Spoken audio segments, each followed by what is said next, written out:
Joining us now, former Republican presidential candidate and Senator Tim Scott of South Carolina. It's good to see you again, sir, and we are glad to have you back. So I noted the other night you tweeted this.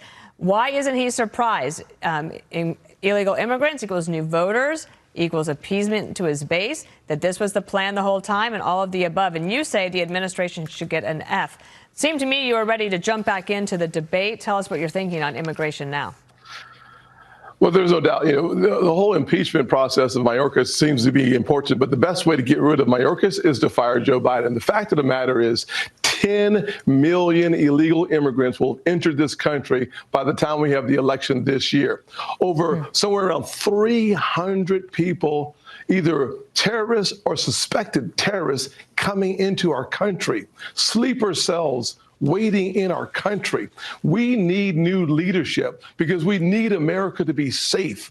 We have to remain the land of opportunity and the land of freedom. That requires brand new leadership. Joe Biden is not up for the task because he's more interested in adding voters because they believe illegal immigrants should vote. They want to appease their base because their base supports this invasion in our country. And this, of course, has been their plan the entire time. Why? Because they've always had this objective of making sure that they replace any voters that they have lost. And minority voters, particularly African-American men, are tired and fed up with the lack of progress from the Democrat Party, and they're looking for a different solution. Thank God Almighty, they're now looking at the Party of Freedom, the great opportunity party. Some Republicans want to give this aid to Ukraine. Other Republican senators are saying, hang on, we got to get something for it. People like Rick Scott are, I mean, you can understand that, can't you?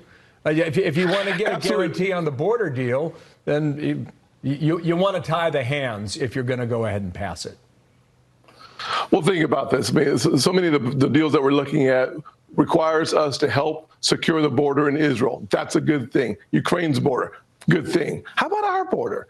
Do Americans not deserve to have a border that is secure so that Americans are safe? The answer is absolutely, positively, unequivocally, yes. So let's make sure that whatever passes through the House and the Senate takes care of America first. We need to make sure that our border is secure. We are, frankly, the city on the hill. That requires us to be safe. I want to ask you about this from James Clyburn, the congressman from South Carolina, instrumental in helping Joe Biden become president. This is what he said about the current state of the race. I'm not worried. I'm very concerned. I have no problem with the Biden administration and what it has done. My problem is that we have not been able to break through that MAGA wall in order to get to people exactly what this president has done. And yet, if you listen to these voters from Fox and Friends, check this out. The black voters realizing now that Biden has failed this administration. He has the prices of gas and everything is so expensive. We're looking for someone, if it's not going to be Joe Biden, somebody that's going to help the community, not only help us with the educational system, but also help with some of the rising taxes as well. So you heard that. There are polls that show that there are a portion of black voters who are walking away from Biden, taking a look at the Republicans and possibly whoever that nominee is, Trump, Haley, DeSantis, whoever it is. Do you think that enough black voters will vote Republican and deny Biden and Harris a second victory?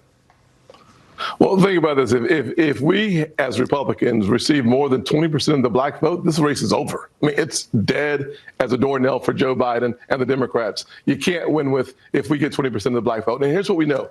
In 2016, 2020 as well, President Trump increased his African-American voter participation by 50%. Why? Well, we provided, as Republicans, more resources for historically black colleges and universities than any other presidency. We brought unemployment to the lowest levels in the history of the country for African-Americans, for Hispanics, and a 70-year low for women. What we know about the future is that under Joe Biden, it gets worse. Inflation goes higher, opportunities go lower. Yeah. Senator Tim Scott, great to have you back. We've got some breaking news on Capitol Hill. Okay? Love to